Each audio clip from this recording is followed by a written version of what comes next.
Welcome to Intimacy Evolution with Brianna and Mark Bri, where they discuss desire, intimacy, and how to embrace the changes within your relationship. Brianna has been a sexual health educator for 14 years and is currently working as a relationship and intimacy coach. Mark is a licensed professional counselor and has been running his own private practice for 6 years. Together, they have 2 young kids and have dealt with the many ebbs and flows during their 15 years together. Intimacy evolves over time, and that's okay. Let's talk about it. All right, welcome back to another episode.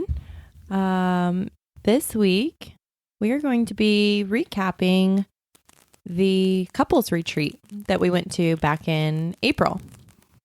Yes. Yeah. So it was a couples retreat that was hosted by Sex and Love Co., the company that I am getting my coaching certification through. I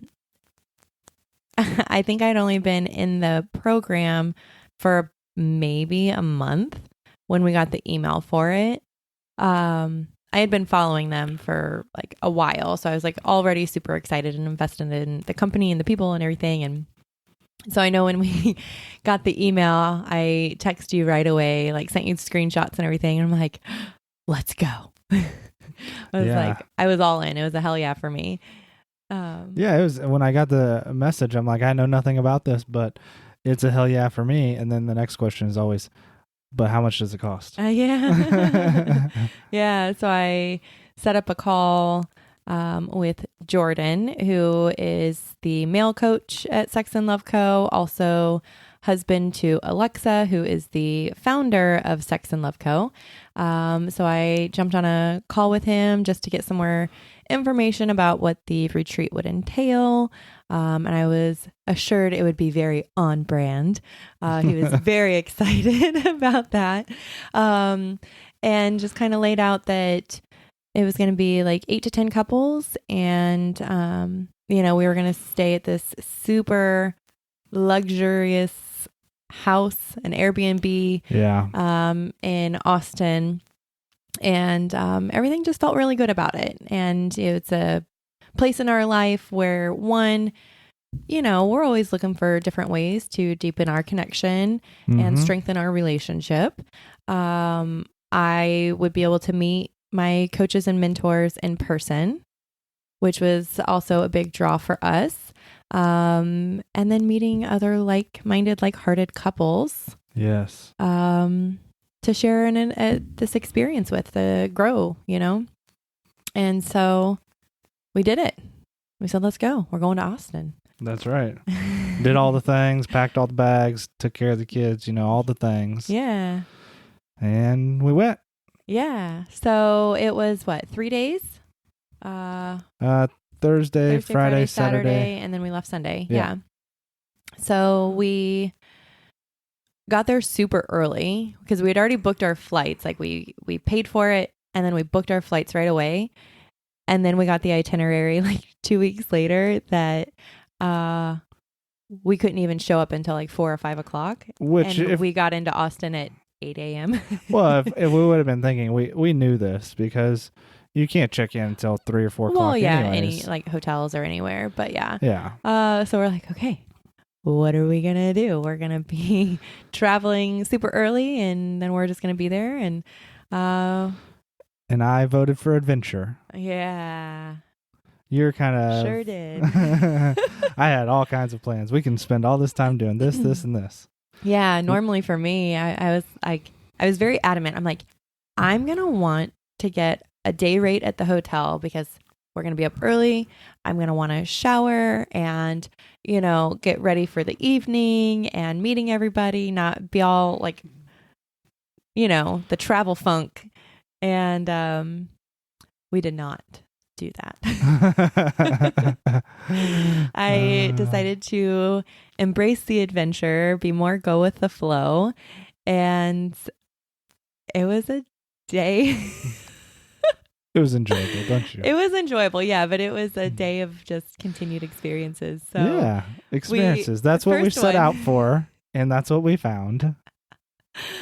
So our first experience was getting to Austin, and it was again 8 or 9 a.m. It was about 8:30 by the time we got our bags and everything. And we were trying to figure out if we wanted to get an Uber, if we wanted to rent a car for the day, because there were some different lakes and spots that we thought about going to. And we're like, oh, we'll just rent a car. That didn't work out. Like they were out of all the cars. And so we spent like an hour there trying to figure out how to get a car, what we were going to do. Finally walked back to the terminal to get an Uber. And then we're like, we were going to go to breakfast. Yes. And we found this spot that had rave reviews. Great. Yep. Super excited about their menu. The Uber drops us off at a food truck. Yes. Bags and everything at a food truck. We have our backpacks. We have our luggage.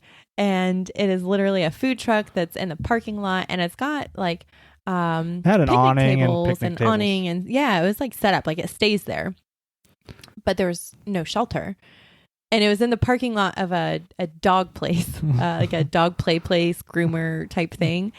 And we're like, okay, so we're sitting there, order our food, and then we start to feel some sprinkles. Yes, it was delicious food. I don't regret it one bit. No, it was great. Like if you don't know Austin very well, like if you're looking up food, it's probably a food truck. Yeah, the food truck scene is huge in Austin, apparently. So we learned this.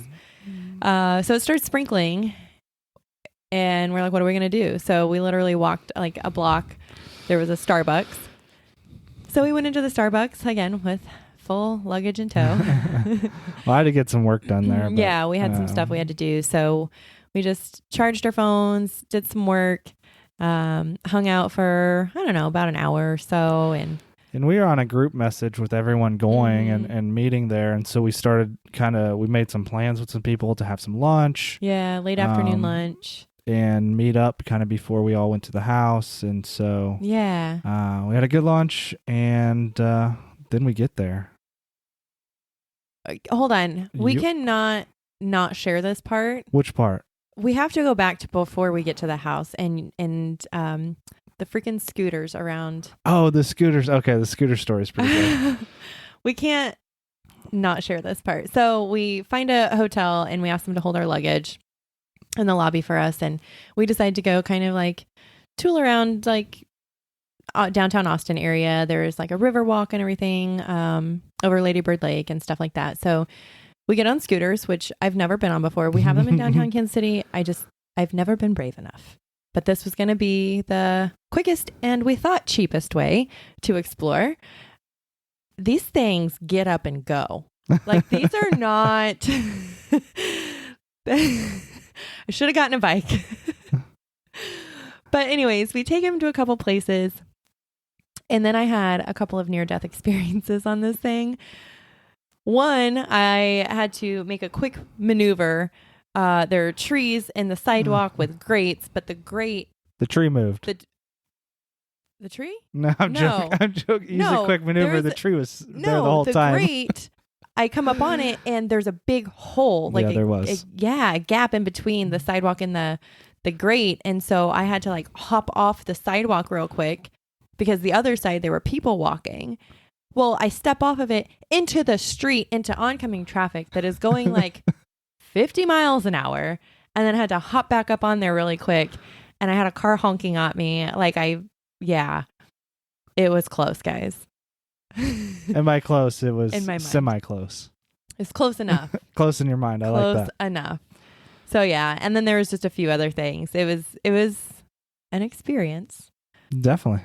And the scooters were not inexpensive. Yeah, ended up being way more than an Uber. Yes. And we weren't on it for very long. We went, I don't know, 3.5, 4 miles on them. I don't know. 20 minutes. We were only on them for like 20, 25 minutes. Yeah. It was silly. So anyways, it was good. And then we met up with another couple, had some lunch. And it was just nice to connect with somebody else before going to the house. And did we share an Uber with them? I can't remember. Anyways. Yeah, I don't remember. No, we did not. Details. Yeah, minor things. But anyway, so we get to the house. Yes. Oh, getting there was fun because like out towards like Lake Travis. So if when you go to the lake, there's lake roads, right? They're up and down and hilly and windy and oh my goodness. yeah. So we're doing all that up and down and around and all the things. But all of these roads are multi-million-dollar houses. Oh yes. Like, so we're in the middle of nowhere on these tight roads, and massive houses trying everywhere. to take in all of because they're gorgeous. And so we get to the house. You looked up more details on this house than I did. It was beautiful. It had a pool. It was on, I don't know, maybe an acre. Was it a couple acres? I don't know how big the land was, but it was a massive house. Yeah. Well, it was just really nice because it was in the hills. Yes. So it was trees everywhere. You felt woods, secluded. Yeah. So you could see all these houses, but you were secluded at the same time, which was amazing. So it was like a little escape. Mm-hmm. But yeah, and the grounds were beautiful. Had a basketball court, had a beautiful pool, like a hammock type thing. It was just great. So we could have outdoor kitchen with bathroom for the pool and everything, and a little playhouse in the back. Yeah. So we get there, we meet everybody, we get to our assigned rooms, which we are, all double occupancy. So each room had 2 couples in it. And so I got to hang out with somebody that I knew of from my direct sales company. I had met her a couple of times here and there, but had never really had a chance to like really connect with her. So that was really cool that they paired us up. Yeah. Well, and our room was set up where there was a full bath, our bedroom, and then there was a balcony. Oh, yeah. And you go out in the balcony, and it's 3rd story, so you can see all these hilltops and other big houses, and it was just just beautiful. So peaceful. Yeah. So yeah, we got the balcony, which was awesome. And then everybody gathered. They had like kind of an opening ceremony / like icebreaker thing. So it was like conversation cards, and we just went around and got to kind of dive into some deeper questions and stuff like that, and got to know everybody. And they set the foundation for what the weekend would look like. Some kind of guidelines and rules. Nobody's going to be naked. Yeah. That and they really just started setting up a safe container for us to be in, for us to feel, for us to share, to be vulnerable, to be heard, all the things, to really connect with complete strangers, but in a very deep way, which was awesome. And then we had a delicious dinner. All of the food was amazing. Like Jordan's sister is a chef. So everything was like gourmet, absolutely amazing, very well thought out, which was great. So she would bring our meals to us each day. And so then what did we do that night? We just kind of, we just did the opening ceremony and then connections. And chatted and retired for the night pretty much. Everybody had been traveling, so everybody wanted to get some sleep and be rested for the next day, which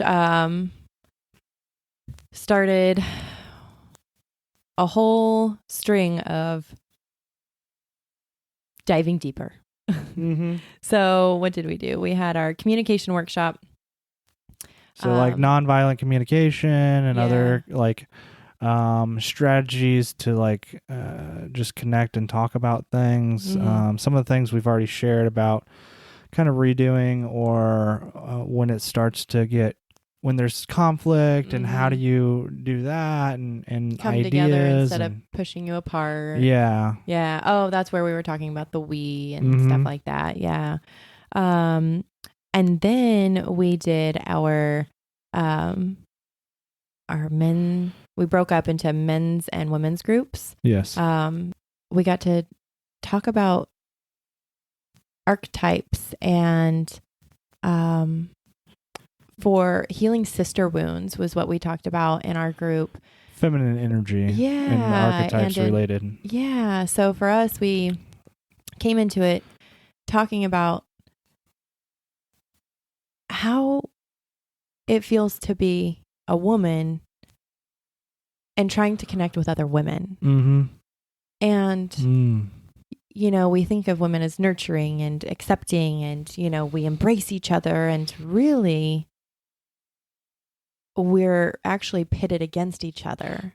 Society does do that. Yeah, very, I just lost the word for it, but, what is that thing you do it like, not challenge, but gosh darn, the word slipped from me. But yeah, we're just basically put against each other. And I'm sorry. I'm trying to help, but I don't know. What is that thing? Were you against each other? Well, competitive. That's okay. I don't know why, but yeah. I mean, and she's prettier. She has this comparisons and all that. Competitive, and talking about experiences that have come up through us in our life that we might still be holding on to, that affects not just relationships with other women, but relationships in general, and how we show up, or how we come into them guarded, and releasing those. And like when you say that, what it comes to my mind is ultimately the relationship you have with yourself. Because your feminine energy and your womanhood and how you do that for yourself. Embracing and accepting of yourself, which can be very tough.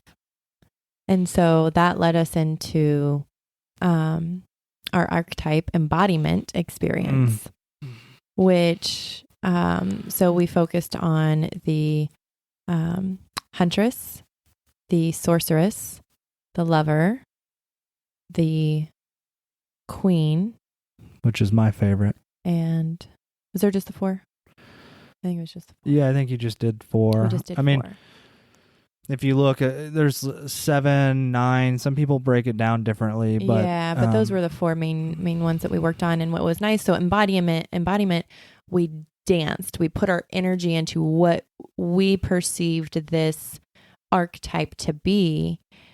And I'm going to go a little bit deeper into this. I wasn't planning to, but it's coming up. So they put on different music to help activate that certain part of us. And they would explain some characteristics of that archetype. So the huntress is, a strong warrior, protective, and a reaction I had to that I was not expecting was very angry. Oh, wow.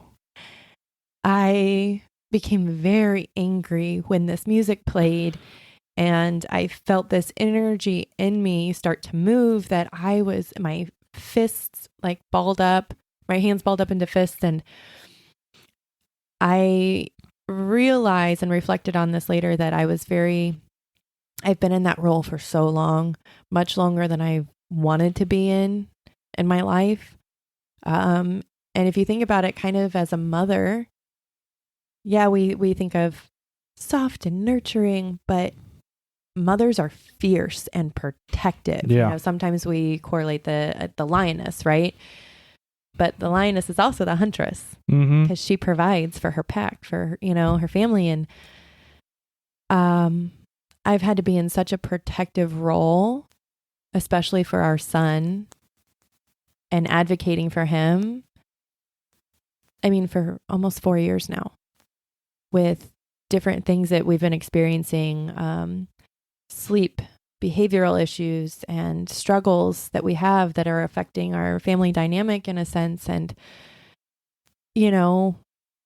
feeling like I've been pulled in so many directions and not getting answers to help my child. And so I was very angry. And so that's one thing, you never know what you're holding on to, because you're just going through your motions every day. And it was nice to be able to release that. And I cried, I was angry, and I let go of that part of me that no longer is serving me in my life right now. I can still be protective, but I don't have to be that all the time. Yeah. So that was a very interesting thing that came up for me. Yeah. And then the guys did something very similar as well.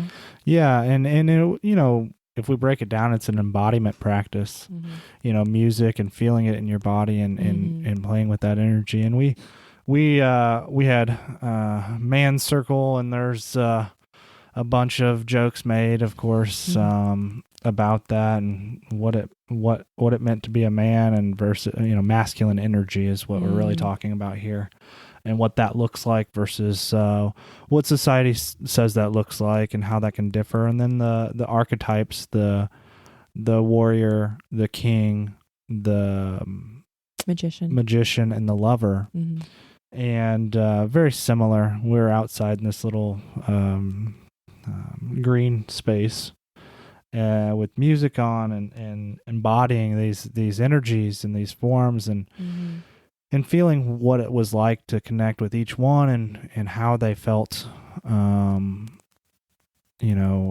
for me, again, what I identify with and what I felt, and the magician was hardest for me. Well, what I thought was the hardest for me to connect with, and then it turns out, it was a little easier when I think about work and kind of working with things and working with people, and it feels very mystical in ways at times. And so I was able to connect with that. But it's very fascinating. It's something that I very much enjoy. I do, I read and talk about energy forms and whatnot, and so that was very enjoyable. Yeah, and with as being a man in society, and being with other men, and all being vulnerable and being able to share, and what it was like, kind of like for you guys, for the ladies, like how to be with other men and what that can look like versus what we're told it has to look like, and that type of thing, that we can have deeper connection, and it doesn't have to be so superficial, and what mature masculinity looks like, and all this other stuff. I like that phrase. Mature masculinity. Yeah. And then we broke out of that and came back together at some point. Yeah. So when we were done with that, then we did our breathwork journey, which I'd never done anything of that caliber before. So yeah, not like that. It was we've done meditation, sure, maybe 5-10 minutes, but this was like a whole laid out experience. Yeah, I don't even know how long it lasted. It's like time was not relevant at that point. And so we were doing this. Was it Wim Hof breathing? It's a quicker breathing style. We were all laying on the floor. Again, set up, the whole experience for us, but had music, and then also had sound bowls, which was cool. I'd never experienced sound bowls before. And I know you had an interesting reflection on how that came up for you. So there was things to lay on. So it was all sensory as well. Got us in this place. We had smells and feels, and then we had music playing, but then there was also sound bowls. And for me, when sound bowls, they resonate and they bounce off the walls or this or that, they kind of travel from ear to ear, like left, right, kind of back and forth. Yeah. And for me, it very much reminded me of EMDR, or what we call bilateral stimulation, which is your left side of your body is connected to your right hemisphere in your brain, and your right side of your body is connected to the left. And typically we think left is more logical, linear, right's more emotional. And so to get both of them active at the same time, because oftentimes we're interacting or reacting from one side or the other, and so bilateral stimulation really gets both the left and the right hemisphere online at the same time. Yeah. And EMDR is something that's used a lot with trauma, a lot of the trauma work.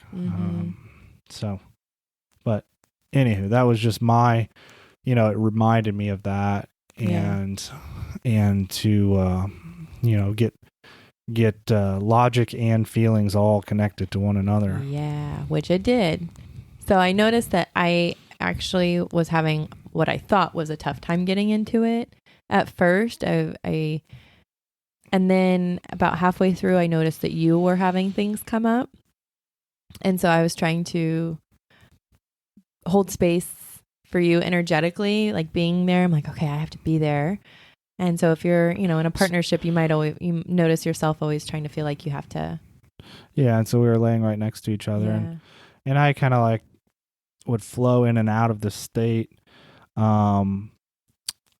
At times, with these breathwork journeys, some might even say that there's similarities with, kind of medicinal journeys at times, to visualize in such a way that it feels like hallucination or something like that, and what comes up, and sitting with that and feeling with that, and I had emotions come up, and I can't really put into words like what that was like, but it was definitely powerful, different than, I've never been immersed in that length or intensity of breath work. I think is what I realized afterwards. Yeah. And so when we call it a journey, it's a full-fledged journey, like a beginning, a middle, and an end. And we like, journaled before too. Yeah. Before the experience, and then we went into the experience with that present in our mind, what we were. Yeah, and throughout the weekend we set intentions, and we talked about a number of things, and we journaled. But I think when you said visualize, that's kind of what took me back. Like we had that in our mind that we were going into it with, and what we wanted for our relationship, for our life, and what our intentions were, and things like that. So it helped you, create that picture in your mind and really hold on to it. Yeah. And then you create that mind-body connection to that with, oh my gosh, it was powerful. It was very powerful. And then we, as a group, we came together, and often after many of these experiences, we talked about it in the group of what that was like, what somebody else experienced, and shared there, and, received and from others, we'd share, and somebody else might share and feedback, and just kind of talking about the experiences. Yeah. And what I really enjoyed is, again, I think because society and everything, women are very accepted to be emotional and cry when they're sharing experiences or when things come up for them. And to see so many men lean into that vulnerability, their emotional side, and allow themselves to show those emotions, to cry in front of a group of strangers. By this time we're pretty close now. It's, about 24 hours in. You get close very quick. Yeah. But it was so cool to see everybody just show up so fully. Yeah.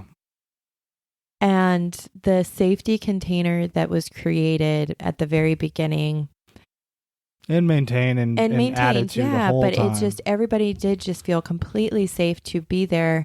And we were kind of talking before we started recording that this was a time in my life that I've never had an experience like before, where I have been around complete stranger men, like men that I've never met, and feeling like I can have a deep conversation with, I can, give a hug and receive a hug that is completely like platonic, and just a friendship connection, and not worrying about anybody else or being guarded, or just, I don't know how to describe the sense of just peace that I had with everybody there. You didn't have your guard up, which was nice. Yeah. You as in me, like most people, we were not guarded. I didn't have my guard up, is I think what you're saying. No. No. Me. You. Bri. Yeah. You keep saying we and me. Yeah. But that was just a big takeaway for me, that you can be in a group setting with like-minded, like-hearted people and feel safe. Yeah. Which was cool. Yeah. Huh. And then that night, Yes. so we had dinner. That was an interesting night. Yeah. So then we had dinner and everybody was kind of like, reflecting, journaling, all the things on what had happened. And we were having a date night, an intentional date night. And all of the girls were getting ready. And the guys were taken away and told what their task was. So yeah, let me give the guy version of like what was happening. So we are already ready because some might say we have less to do. Society doesn't say we need to do as much to get ready. But anywho, we planned the dates. Mm-hmm. So we all met together around a table and we're like, and the facilitators, Jordan, Alexa, Serena, Bren, they found places on the property that could be dates. Mm-hmm. And so like the balcony that was our room was connected to, or the bathrooms. Yeah, bathrooms, running baths or taking showers together, or whatever that might be. The big hammock. I mean, this was a big hammock. A huge hammock. They made this whole, in the back, there was a playhouse. And it was a house it was pretty big. It was probably 10 by 10, but it wasn't tall enough you could stand up in. So it was meant for kids, and it was a playhouse, and but they decked it out. They put there was a bed in there and there was candles and this and that. And it was a whole experience. And so there's all these locations, and we started divvying up the locations. Like, who wants this? Who wants that? Who thinks that they would like this? Who thinks their partner would like this? And it was interesting trying to navigate some of that, because of course, the first thing on the table was something I saw that I was like, I want that. Yeah. What was that? That was a room set up by itself that had doors on it, but it had a massage table. Yeah. And everyone saw that. It was the game room though. Yeah. So it had a shuffleboard. Yeah, it was off in the living room. It was a little room that you walked through to go out to the patio. But it had a shuffleboard and a little love seat. And then they had put the massage table in there. Yes. And so one of the men said, hey, we own a massage table, so we're out. And a couple others said, yeah, we have them as well. And so I think there was about 3 of us left, and we're all like, we're interested. But Jordan asked, who wants that? And I raised my hand first. And I was all about that. Yeah. And then, I'm not one who takes. And so when other people expressed interest, I tried to bargain with them on how that could work. And because I want them to get what they want as well. Yeah. But, through the conversations, whatever, that's where we had our date night. Yeah. And there was chocolates and can I say, can we pause on that for a second, because I want to share my experience of how this came about for the girls. Oh boy, yes.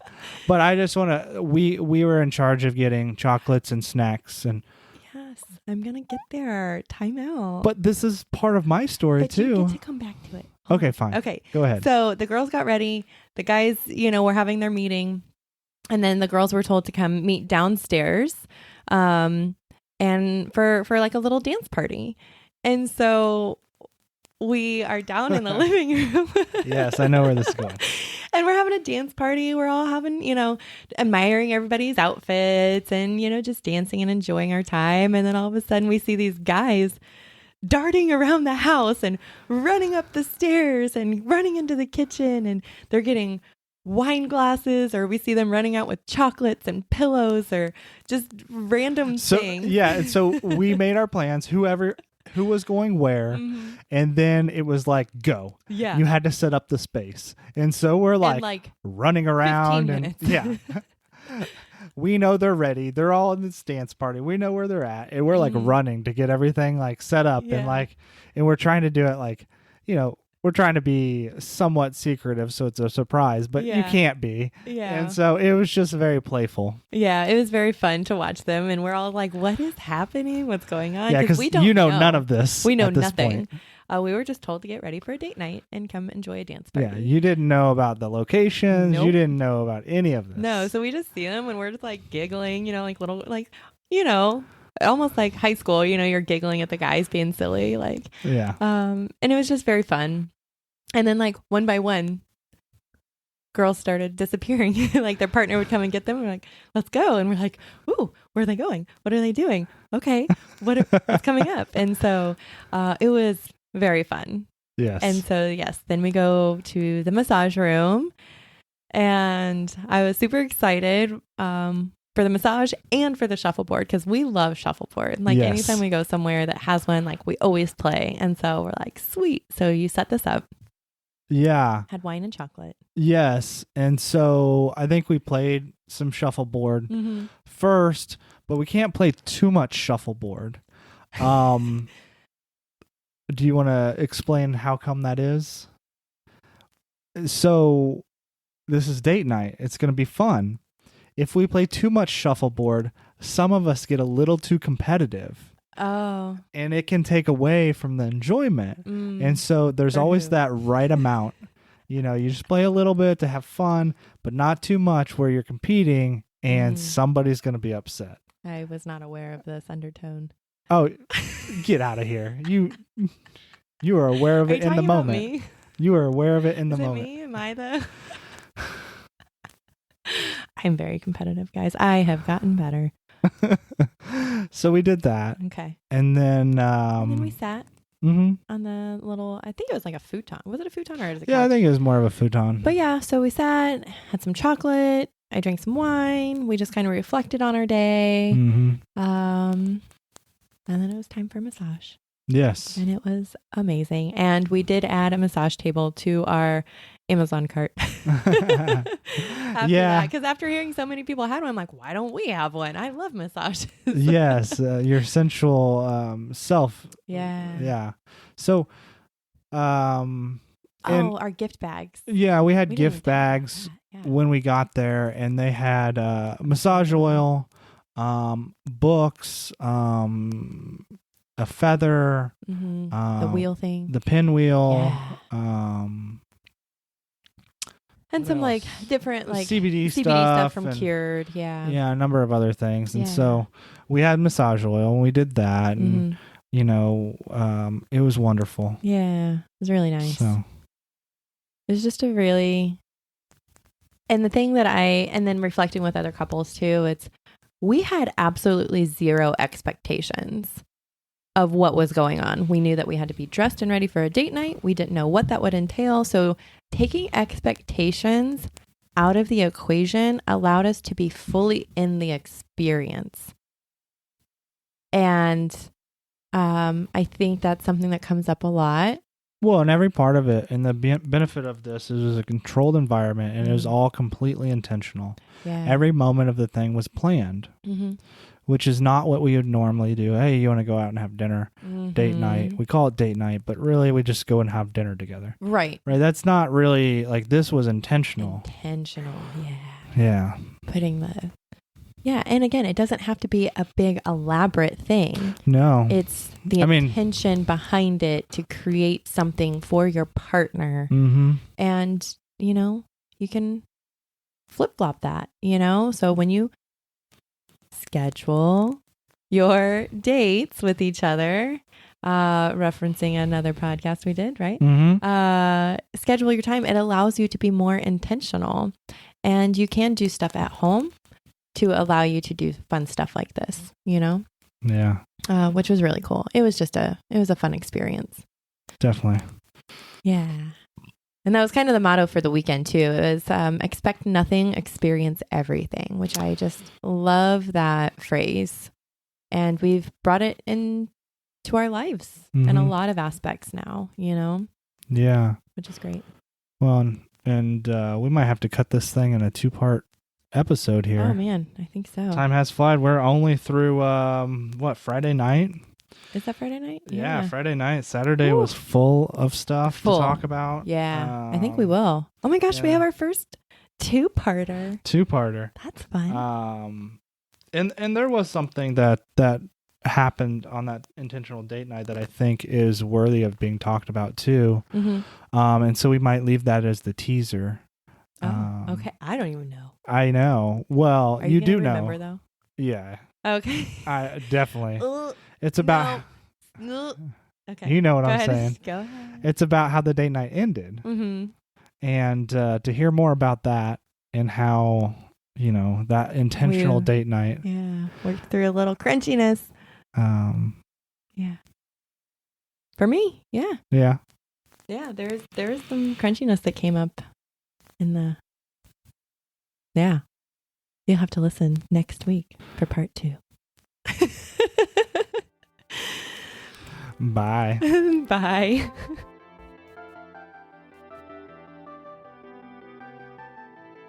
Thank you so much for tuning in. We hope you enjoyed the show. Make sure to hit that subscribe button so you never miss an episode, and we'll see you next week.